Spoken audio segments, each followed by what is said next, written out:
A yayin da wuta ke ƙoƙarin lafawa, wani daga ƙasar Niger ya zuba mata fetur.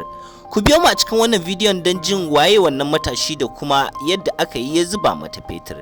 Idan wannan ne zuwan ka karo na farko, kar ka manta da na subscribe da kuma alamar ƙararrawa domin samun labarai dangane da ƙasar Hausa. Idan ba ku manta fa, a cikin makonnin da suka gabata ne wata fitina ta kunno kai daga shafin TikTok inda wata 'yar Najeriya ta zagi 'yan Niger inda ta ce rabin matan Niger karuwai ne, yayin da 'yan Niger din kuwa ransu ya ɓaci suka yi mata martani bidiyo iri daban-daban wanda daga ƙarshe ta fito ta ba su haƙuri, amma hakan bai sa sun daina yi mata bidiyo ba, wanda daga baya kuma aka sake samun wata 'yar Najeriya da ta fito take cewa ya kamata a ce sun yi haƙuri, an taɓa ma'aiki ma ba su fito sun yi ƙorafi ba sai da aka taɓa ƙasar su.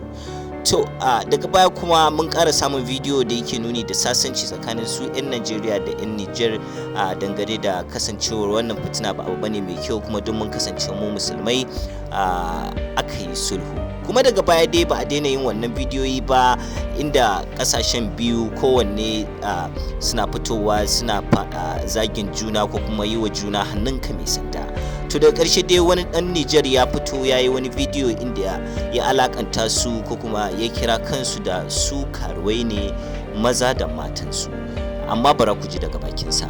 Assalamu alaikum jama'a, da godan bani skila man da goda bararam mana harkar, ni suna na Aminu, ni buzu ne. Wani abu da wannan yarinya ta faɗa gaskiya ne.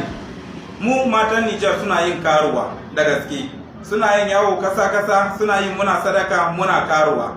Sannan mu mazan garin ma muna karuwa, muna zuwa muna yin gadi da gaske ne. In mazan ba sa nan mu muna ci matansu. Sannan mutanenmu suna yin garuwa, su suna cin yayan talla.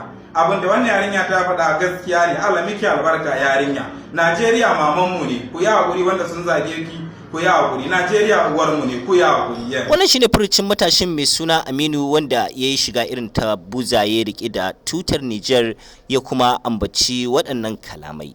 To fatan mu anan dai shine Allah ya takaita wannan masifa wanda ta faru daga social media wanda ba a san ina za ta tsaya ba. Da haka muka zo ƙarshen wannan bidiyo. Kar ku manta da danna mana subscribe da kuma alamar ƙararrawa domin samun labarai da dumadumin su.